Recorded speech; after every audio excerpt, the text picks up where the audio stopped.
Ma famille a été brisée lorsque tout le monde a découvert la vérité sur ma sœur, qui était une enfant préférée. Je m'appelle Ethan, j'ai 31 ans. Et il y a 14 ans, ma famille m'a laissé sous la pluie, un sac à la main, sans un regard en arrière. Ils disaient que j'avais volé. Un collier en argent, celui que ma mère portait toujours. Il avait disparu, puis réapparu sous mon matelas, comme par magie. J'avais protesté, crié mon innocence, mais les regards étaient déjà fixés, le jugement déjà rendu. Coupable. Mon père n'avait pas haussé le ton. Il n'en avait pas eu besoin. Un simple geste vers la porte, une main sur l'épaule de ma mère en pleurs. Sors. La pluie avait tout effacé derrière moi. Ma maison, mon enfance, ce qu'il me restait de famille. J'étais seul. J'ai connu la faim. Le froid. Le poids des regards qui glissent sur vous comme si vous n'existiez pas. J'ai dormi là où je pouvais, manger ce que je trouvais. Je suis tombé plus bas que je ne l'aurais cru possible. Et pendant des années, j'ai cru que je ne remonterais jamais. Mais j'ai survécu. Mieux encore, j'ai réussi.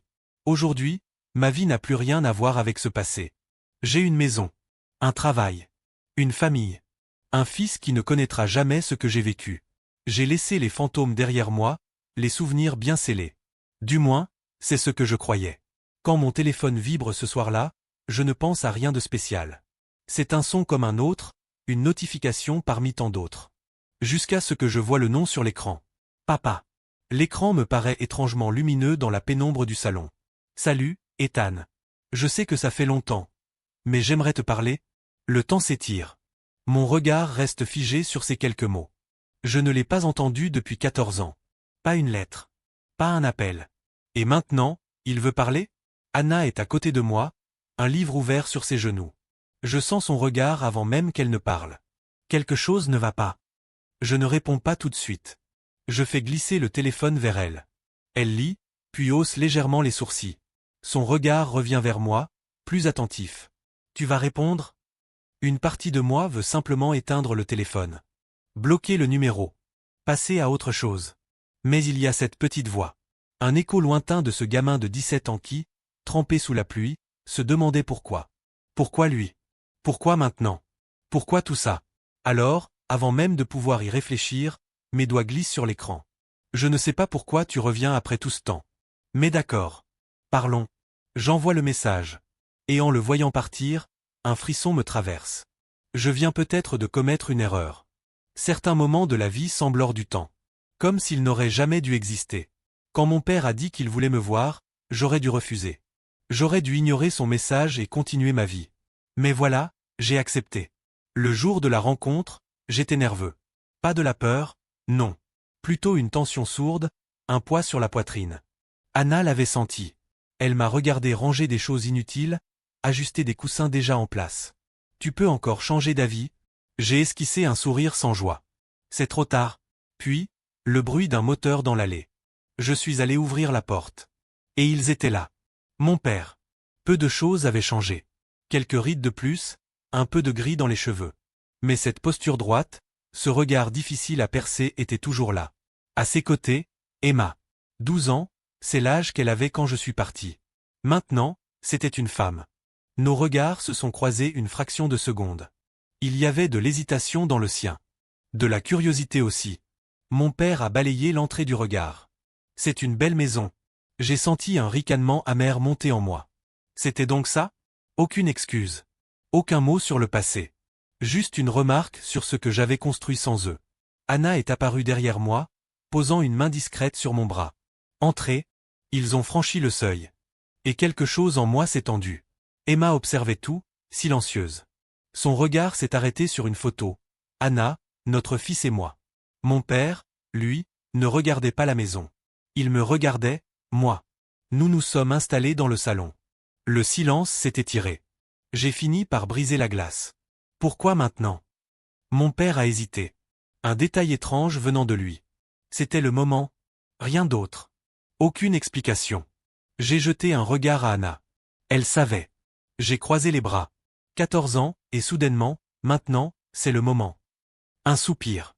Un geste de la main, comme une esquisse d'inconfort. J'ai fait des erreurs. Pas d'excuses. Juste une déclaration vide de sens. Puis, une voix plus douce, plus hésitante s'est élevée. Je voulais te voir, Emma. C'était la première fois qu'elle parlait. Son regard était sincère. Elle n'avait pas eu son mot à dire. Un nœud s'est formé dans mon ventre. Tu m'as manqué. Je suis resté silencieux. Pas par indifférence, mais parce que je ne savais pas quoi répondre. J'ai inspiré profondément. C'est compliqué. Elle a baissé les yeux. Le silence a repris sa place entre nous. Puis, la voix de mon père, plus posée. Tu t'en es bien sorti. J'ai relevé la tête. Il y avait une nuance dans son ton que je n'aimais pas. Et alors qu'il regardait autour de lui, un mauvais pressentiment m'a traversé. Je ne savais pas encore où il voulait en venir. Mais je savais déjà que ça ne me plairait pas. Le silence s'étira, lourd et pesant.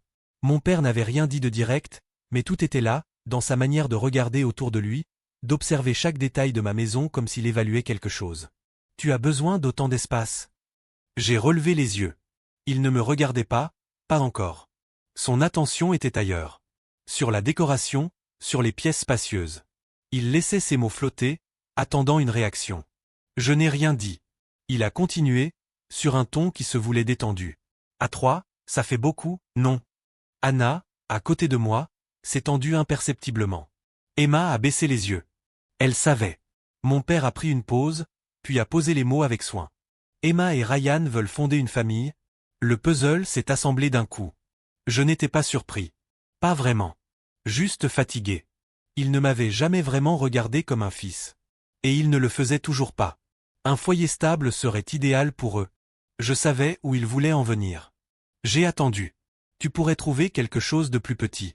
Plus adapté à ta situation. Ma situation. Le message était clair. Je n'avais qu'un enfant. Je n'avais pas besoin de tout ça. Anna a posé une main discrète sur mon poignet. Un geste de rappel. Je n'ai pas bougé.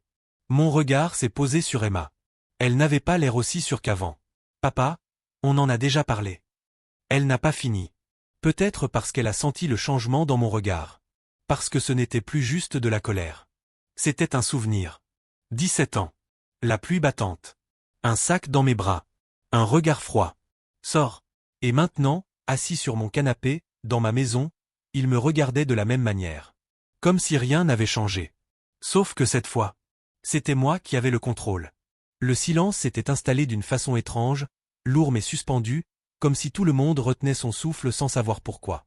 Les mots de mon père flottaient encore dans l'air, presque anodins en surface, mais emplis de ce ton familier, celui qu'il prenait toujours lorsqu'il s'attendait à obtenir ce qu'il voulait. Il ne me regardait pas comme un fils. Il ne l'avait jamais fait. Emma, à ses côtés, ne disait rien. Son dos était légèrement voûté, ses mains jointes sur ses genoux. Anna, elle, n'avait pas bougé. Mais son regard avait changé, aiguisé, attentif. Elle savait que je ne laisserais pas passer ça. J'ai pris une inspiration, plus par habitude que par nécessité. Donc, selon toi, je n'ai pas besoin de cet espace. Pas une question. Juste un écho. Mon père n'a pas hésité. Il n'hésite jamais. Tu t'en es bien sorti, Ethan. Tu peux facilement trouver quelque chose de plus adapté. Adapté. Le mot a roulé dans mon esprit, laissant un goût métallique sur ma langue. J'ai hoché la tête, lentement, comme si j'envisageais vraiment son raisonnement. Et puis, j'ai ri. Un son bref, sec. Presque incrédule. Mon père a relevé la tête, son regard s'assombrissant légèrement. Emma, elle, s'est tendue. Je les ai observés un instant, prenant mon temps. Puis, d'un ton bien plus léger qu'il ne l'aurait imaginé, j'ai laissé tomber. C'est drôle, quand même. Personne n'a réagi tout de suite. J'ai haussé un sourcil. Je veux dire, pourquoi tu ferais tout ça pour elle alors qu'elle n'est même pas ta fille? L'instant qui suivit fut un chaos silencieux. Un léger sursaut dans l'expression d'Emma. Un imperceptible raidissement chez mon père. Rien de spectaculaire. Rien d'ostensible. Mais tout avait changé. Comme une fissure invisible, impossible à ignorer. Le silence s'étira, dense, presque vivant. Tout s'était figé. Mon père, d'abord. Il était là, immobile, comme s'il pesait ses options. Comme si une réponse trop rapide risquait d'aggraver la situation, mais qu'un silence trop long ferait exactement la même chose. Emma, ensuite. Elle attendait. Son dos légèrement voûté, ses mains jointes sur ses genoux. Une attente fragile, mais déjà teintée d'une peur qu'elle ne voulait pas encore nommer. Et puis Anna. Elle n'avait pas prononcé un mot, mais sa présence était un rappel silencieux que je n'étais pas seul dans cette pièce. J'avais lancé ces mots sans crier, sans colère. Mais ils avaient fait l'effet d'une détonation. Mon père prit une inspiration. Qu'est-ce que tu insinues? Son ton était trop lisse, presque mécanique. Je n'ai pas répondu. Je n'en avais pas besoin. Il connaissait déjà la réponse. Emma tourna la tête vers lui. Son regard, d'abord empli d'incompréhension, se fit plus pressant. Papa? Une simple syllabe, et pourtant, tout y était. Dis-moi que c'est faux. Dis-moi qu'il invente. Dis-moi que tout ça n'a aucun sens. Mais il ne répondit pas. Pas tout de suite. Et ce fut ce silence-là qui changea tout. Emma se redressa légèrement, mais pas d'un mouvement brusque. Plutôt d'une façon hésitante, comme quelqu'un qui sent le sol se dérober sous lui. Ses doigts se serrèrent un peu plus fort. Dis-lui qu'il se trompe. Sa voix était plus basse, presque enfantine. Son regard chercha celui de mon père. Il détourna les yeux. Ce fut le premier vrai signe. Une fraction de seconde où son masque s'était fissuré. Emma l'a vu. Et moi aussi. Son souffle changea, plus court, plus rapide. Une prise de conscience brutale. Papa? Ce n'était plus une question. Seulement un murmure. Un souffle entre la supplication et l'évidence. Son père secoua légèrement la tête, ouvrit la bouche, mais aucun son n'en sortit. Et c'était trop tard. Le mur venait de se fissurer. Et bientôt, il s'effondrerait complètement. Le silence n'était plus seulement un vide entre les mots. Il était une présence en lui-même. Lourd. Inévitable. Suffocant. Emma ne bougeait plus. Pas encore prête à comprendre, mais incapable d'ignorer. Notre père, lui, était immobile. Comme figé dans une attente qu'il n'avait pas prévue. Il aurait pu répondre immédiatement, nier l'évidence, prétendre ne pas comprendre. Mais il ne l'a pas fait. Il prit une inspiration lente, profonde. Pas pour parler. Juste pour gagner du temps. Puis sa main passa brièvement sur son visage, comme si ce simple geste pouvait effacer ce moment. Ce n'est pas comme ça que ça devait se passer. Un murmure, presque pour lui-même. Pas un aveu. Mais il n'y avait plus besoin d'aveu. Emma avait déjà compris. Elle était toujours assise, mais son corps s'était légèrement crispé, comme si une tension invisible venait de s'accrocher à ses épaules. C'est vrai. Ce n'était pas une accusation. Pas encore. Juste une question suspendue au bord du vide. Un instant passa, trop long. Puis, enfin, il hocha la tête. Un simple mouvement, presque imperceptible. Mais c'était suffisant. Emma inspira brusquement, comme si l'air venait de lui manquer. Ses épaules se tendirent, mais elle ne bougea pas. Elle ouvrit la bouche, mais rien ne sortit. Il n'y avait rien à dire. Parce que, quelque part en elle, une part avait toujours su. Anna ne disait toujours rien. Mais elle observait. Son regard se posa sur moi, comme un rappel silencieux que j'étais ici. Mon père, lui, passa une main dans ses cheveux. Un geste trop rapide. Trop nerveux. Ce n'était jamais censé être un secret, une phrase qui aurait pu sonner comme une excuse. Mais qui, dans sa bouche, n'était qu'une justification.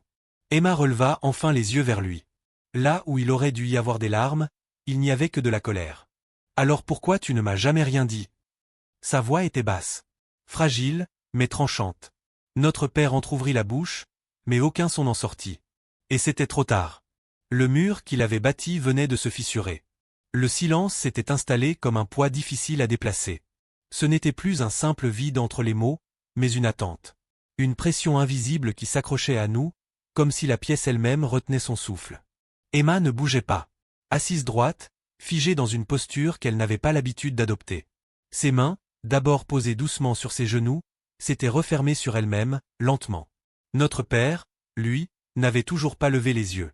Il évitait son regard, et ce simple geste en disait plus long que n'importe quelle réponse. Parce que s'il avait eu une explication, une vraie, il l'aurait déjà donnée. Emma inspira. Pas une respiration profonde, juste assez pour garder le contrôle. Puis, enfin, elle parla. Depuis quand? La question était posée dans un calme froid. Mais il n'y avait pas d'attente réelle. Juste une confirmation qu'elle savait déjà venir. Notre père bougea légèrement, un infime mouvement du buste, imperceptible pour quelqu'un qui ne l'aurait pas observé. Puis, après une seconde de trop. Depuis toujours, un souffle. Un coup porté sans violence, mais qui frappait juste. Emma ne broncha pas. Elle ne cligna même pas des yeux. Mais dans la raideur soudaine de ses épaules, dans la façon dont ses doigts se crispèrent plus fermement sur ses genoux, il y eut un changement. Quelque chose venait de s'effondrer. Elle ne le savait pas encore tout à fait. Mais son corps, lui, l'avait compris. Puis, dans un murmure presque absent, elle répéta. Depuis toujours, comme si les mots n'étaient pas à elle. Comme si elle les testait pour voir s'ils prenaient du sens une fois prononcés à voix haute. Et quand ce ne fut pas le cas, elle eut un léger rire. Un rire bref, sans amusement. Pas une moquerie. Une réaction nerveuse à quelque chose de trop grand pour être saisi d'un seul coup. Elle inspira encore une fois, plus lentement. Puis, doucement, elle se redressa. Pas un mouvement brusque. Un mouvement calculé. Et ça ne t'a jamais semblé important? Elle parlait sans hausser le ton. Pas de colère apparente, pas encore. Mais il y avait quelque chose de plus tranchant que la rage dans cette retenue. Notre père leva enfin les yeux vers elle. Mais il n'eut pas le temps d'ouvrir la bouche. Emma leva la main. Pas brutalement. Un geste fluide, maîtrisé. Ne me sors pas une excuse. C'était un avertissement. Un rappel que ce moment ne lui appartenait plus. Puis elle plongea enfin son regard dans le sien. Je veux la vérité. Un instant passa. Puis, plus bas, plus lourd encore. Toute la vérité. Il n'y aurait pas d'échappatoire. Pas cette fois. Le silence s'attardait. Trop long. Trop dense. Ce n'était plus une pause. C'était un mur. Emma était immobile, son dos droit, son regard ancré dans celui de notre père. Mais quelque chose avait changé. Elle n'attendait plus. Elle savait qu'il allait parler. Elle savait qu'il ne pouvait plus reculer. Lui, en revanche, semblait peser chaque mot avant même de les prononcer. Son souffle était plus lent. Sa posture, plus rigide. Il avait toujours su comment gérer une conversation. Mais pas celle-ci. Anna, silencieuse, observait. Nous étions tous suspendus à cet instant. Puis, il ouvrit la bouche. Ta mère? Un simple murmure. Un nom prononcé comme un fardeau qu'il portait depuis trop longtemps. Emma ne broncha pas. Mais je vis ses doigts se crisper légèrement sur ses genoux. Un instant d'hésitation. Infime. Puis enfin. Elle avait une liaison. Les mots tombèrent comme un verdict ancien, murmuré sans éclat. Pas un aveu. Pas une excuse. Juste un fait brut, posé là, entre nous. Emma ne répondit pas immédiatement. Elle cligna des yeux, une fois. Puis, son ton, mesuré. Depuis quand? Ce n'était pas un doute. Plutôt une ultime tentative de mesurer l'ampleur de ce qu'elle savait déjà. Notre père inspira. Un geste presque imperceptible, mais si lourd de sens. Puis, dans un souffle. Avant ta naissance, l'air sembla se comprimer. Emma, elle, ne bougea pas. Mais je vis la tension glisser sous sa peau. Son souffle plus profond. Ses épaules toujours droites, mais figées dans un équilibre fragile. Puis, enfin. Et tu savais? Pas une question. Plutôt une phrase jetée comme une pièce sur la table, dont elle connaissait déjà la face. Un battement de silence. Puis un simple hochement de tête. Rien de plus. Et pourtant, tout venait de se briser. Emma esquissa un sourire, bref, sans lumière. Un ricanement presque imperceptible. Puis, plus bas. Et tu es resté. Le ton était différent cette fois. Moins froid. Plus tranchant. Notre père ne chercha même pas à détourner les yeux. Il savait qu'il n'y avait plus rien à esquiver.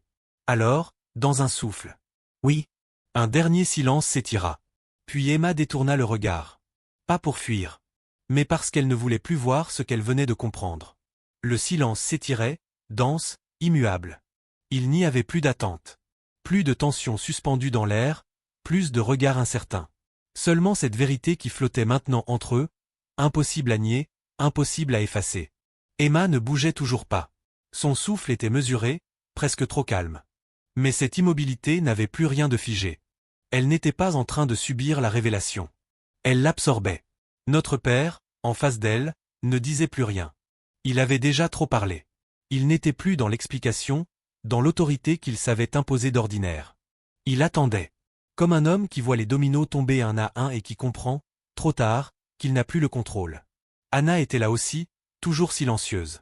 Mais son regard se promenait d'Emma à notre père, attentif, mesurant l'ampleur de ce qui se jouait. Elle savait, elle aussi. Nous savions tous. Rien ne serait plus comme avant. Un instant passa. Puis, Emma inspira. Un souffle lent. Contrôlé. Le genre de respiration qu'on prend lorsqu'on essaie de contenir quelque chose de trop grand. Elle releva enfin la tête. Son regard n'était plus le même. Il brillait, mais pas de larmes. Quelque chose d'autre s'y était logé. Quelque chose de plus profond. Lorsqu'elle parla, sa voix était basse. Mais elle résonnait avec plus de force que tout le reste. Toute ma vie, tu savais. Elle ne demandait pas. Elle constatait. Les mots tombèrent avec un poids suffisant pour remplir toute la pièce. Notre père hocha doucement la tête. Un mouvement lent, presque retenu. Emma ne réagit pas immédiatement. Elle aurait pu exploser, élever la voix, frapper du poing sur la table. Mais elle ne le fit pas. Ce n'était pas nécessaire. Le silence faisait déjà le travail. Après quelques secondes, elle reprit, d'un ton presque détaché. Et pourtant, tu m'as laissé croire autre chose. Il n'y avait pas d'émotion apparente. Mais justement, c'était cette absence qui rendait ces mots aussi tranchants. Notre père entr'ouvrit la bouche. Mais avant qu'un seul son ne puisse en sortir, Emma leva une main. Un geste fluide, ferme. Ne me sors pas d'excuses. Il referma la bouche, sans insister. Elle s'était redressée légèrement, son dos plus droit, sa posture plus ancrée. Pourquoi? Un seul mot. Mais il contenait tout. Tout ce qui lui avait été pris. Toutes les années où elle avait vécu dans un mensonge sans le savoir. Toutes les fissures invisibles qu'elle ressentait maintenant avec une clarté brutale. Notre père inspira doucement. Une hésitation. Il n'avait pas besoin de réfléchir. Il savait exactement ce qu'il allait dire. Mais il savait aussi que ça ne suffirait pas. Alors, après un moment où tout sembla s'arrêter. Parce que je t'aimais, Emma, un rictus effleura ses lèvres. Pas un sourire. Pas un signe de compréhension. Plutôt une réaction instinctive, un choc ironique qu'elle ne pouvait pas encore formuler. Puis, un rire. Court. Sans éclat. Elle secoua la tête lentement.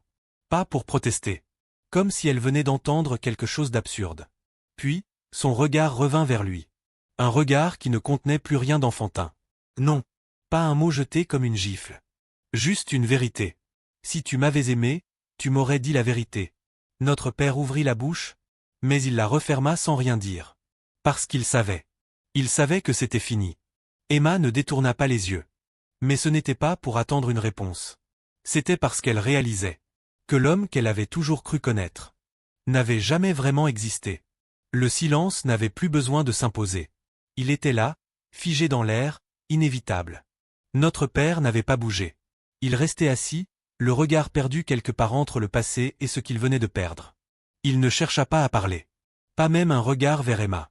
Il savait. Il savait qu'il n'y avait plus rien à dire. Emma, elle, se leva lentement. Son mouvement était fluide, naturel, comme si cette décision avait déjà été prise bien avant ce moment. Elle n'avait pas besoin de claquer la porte. Son départ résonnait déjà dans tout ce qu'elle laissait derrière elle. Notre père ne leva pas la tête. Il ne la retint pas. Parce qu'il savait que cette fois, elle ne reviendrait pas. Anna suivit, silencieuse, comme si elle comprenait qu'elle n'avait plus sa place ici non plus. Son regard croisa le mien un instant. Pas de mots. Juste une compréhension tacite. Alors, moi aussi, j'ai tourné le dos. Et nous sommes partis. Dans la voiture, le silence s'accrocha à nous. Emma regardait droit devant elle. Elle ne pleurait pas. Elle ne parlait pas. Mais elle reconstruisait déjà tout ce qu'elle croyait savoir. Chaque souvenir, chaque détail, tout devait être réécrit sous une nouvelle lumière. Les lumières des lampadaires défilaient sur son visage, traçant des ombres éphémères de ce qu'elle ressentait sans le dire. Puis, après un long moment, elle souffla doucement. Ce n'était pas censé se passer comme ça, ce n'était pas une question. C'était un constat. Comme on constate qu'un paysage familier n'est plus le même après une tempête. Je n'ai pas répondu tout de suite. Parce que je savais. Elle ne parlait pas seulement de ce soir. Elle parlait de toute une vie. De ce qu'elle croyait immuable. De cette famille qu'elle pensait entière. Après un moment, j'ai posé une main sur son bras. Pas pour consoler. Juste pour lui rappeler qu'elle n'était pas seule. Elle ne réagit pas immédiatement. Puis, lentement, elle ferma les yeux. Un silence. Puis, dans un souffle. Il n'y a plus rien à réparer, pas vrai? Elle savait déjà la réponse. Mais elle voulait l'entendre. Je laissai mes yeux dériver un instant vers l'horizon. Puis, doucement, je secouai la tête. Non. Emma détourna légèrement la tête vers la fenêtre. Elle ne regardait pas la ville défiler. Elle regardait ce qu'elle laissait derrière elle. Et moi, je savais une chose. Parfois, la vérité ne répare rien. Parfois, elle détruit tout. Mais au moins, maintenant, elle savait. Et parfois, savoir est la seule chose qui reste.